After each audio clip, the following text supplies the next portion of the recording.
Like most people, I have a DS, which this is mine.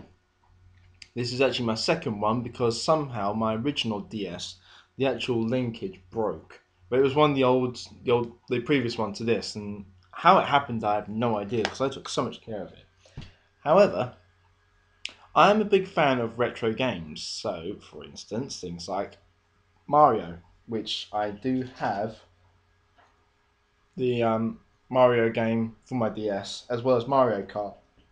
Now, the problem with them is that once you play them, you're pretty certain that you're going to be able to complete it quite easily because there's only one difficulty setting. However, the games that I'm about to show you have three different types. Some have four, in fact. And these games are just great. So, starting off with, in no particular order,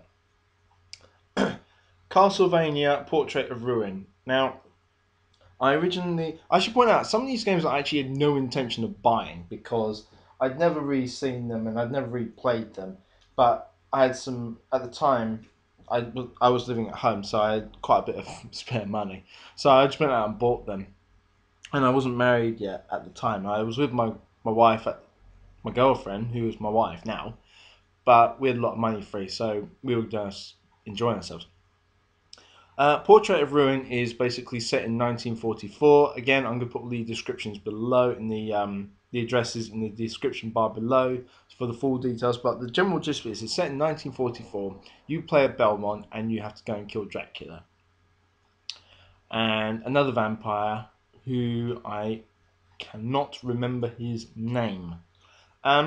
That game took me quite a long time. I have completed it many times and I've done all the little missions except for one. The reason I can't do that one is because the item only appears once in the game.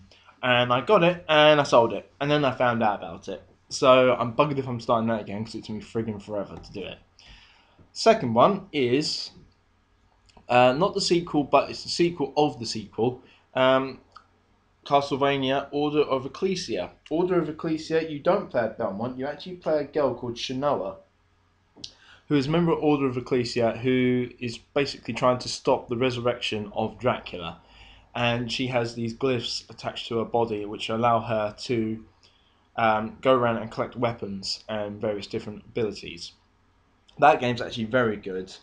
I like playing that one. I like playing all the games I've just showed you because they're always difficult, and it's like different weapons will work differently when you combine them together. I haven't even done all of them yet, so I don't know how they're all going to react.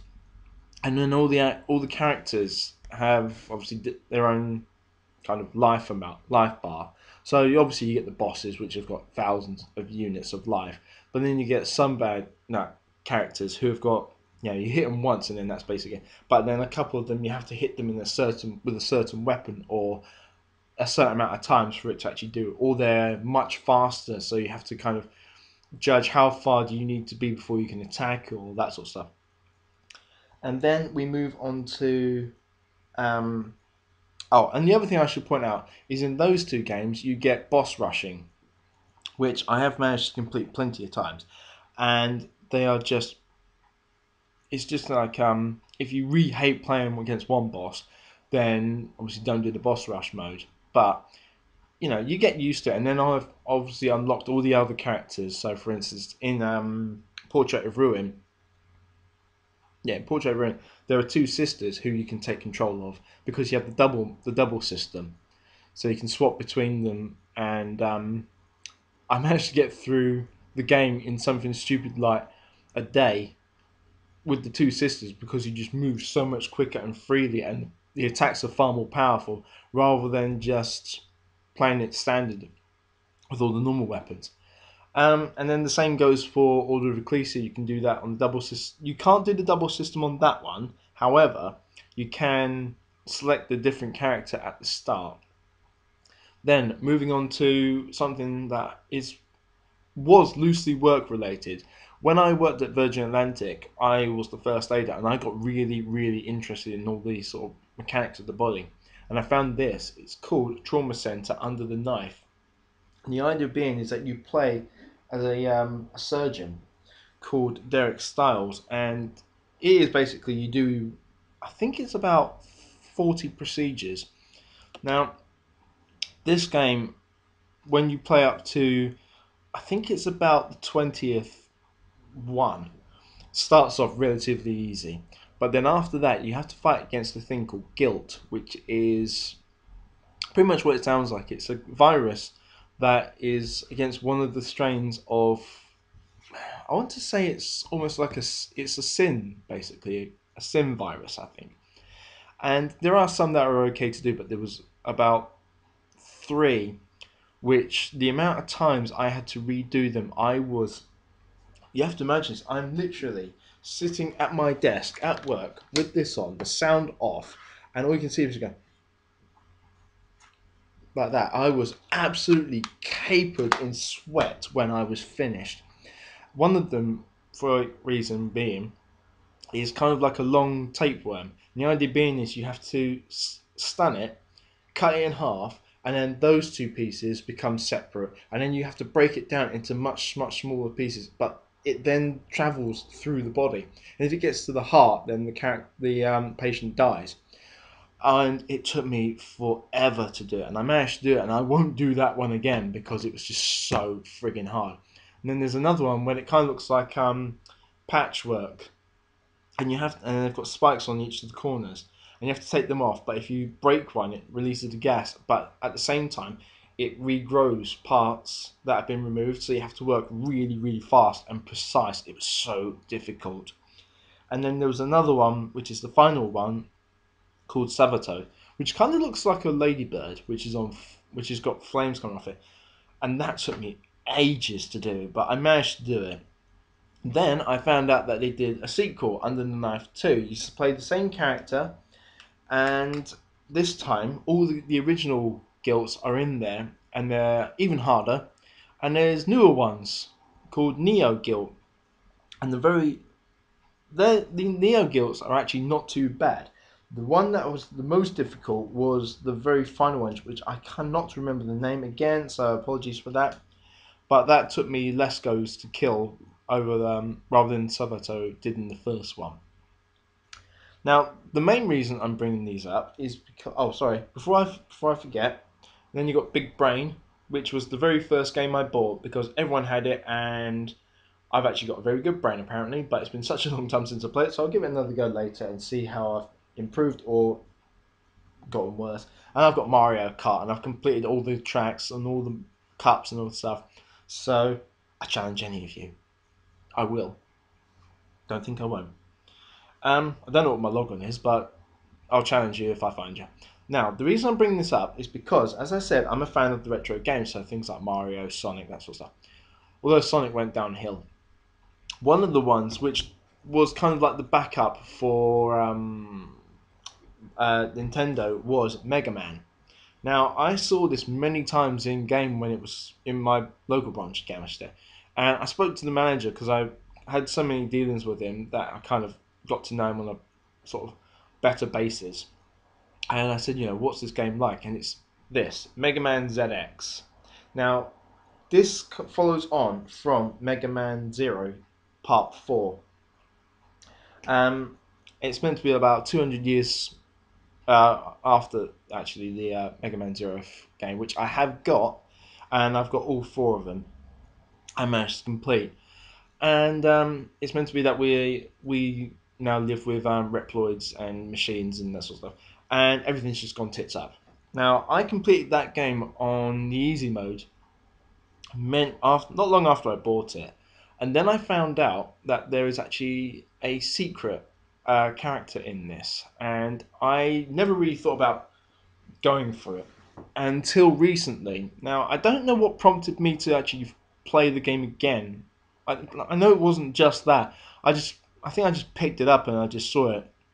So I actually played the game again, but on normal this time, and I got absolutely annihilated the first time around. And then I just left it.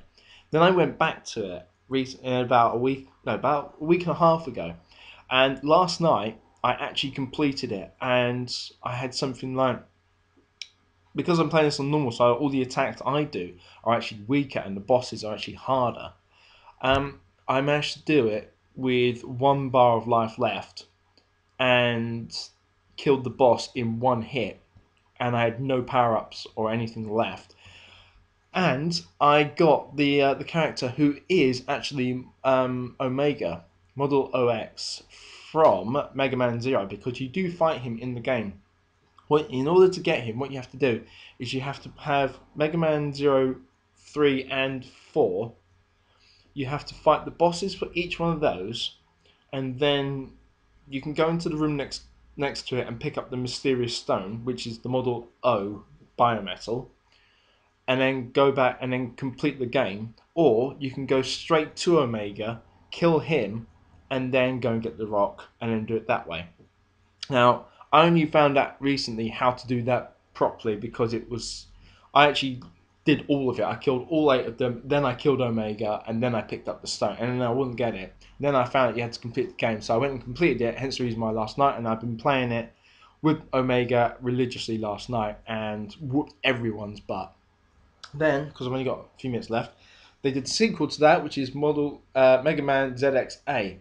This is set about a year after the Mega Man ZX game, where the bad guy from the first Mega Man ZX game, the piece that was controlling him is actually part of a bigger thing, and the story continues on. And out of the two, I would say Mega Man ZX is better than ZX-A, although I won't get rid of it because I like it and I completed it. So, as I've said previously in all my other videos, I'm going to put the links for all the items I talk about in the description bar below. Go and have a go. If you have got a DS, you can get Mega Man ZX and ZX-A quite cheaply on eBay, or reasonably priced. I really can't talk today. I got my Mega Man ZX-A for about £5 on eBay, and I bought the ZX in game for about 8 at a time because it hadn't been out for long. They are very good little games, even for time passers, and for those of you who like all the sort of retro games that have been updated, this is one for you. And that brings us to the end of this week. So, next week I'm going to do... What will I do? I'm going to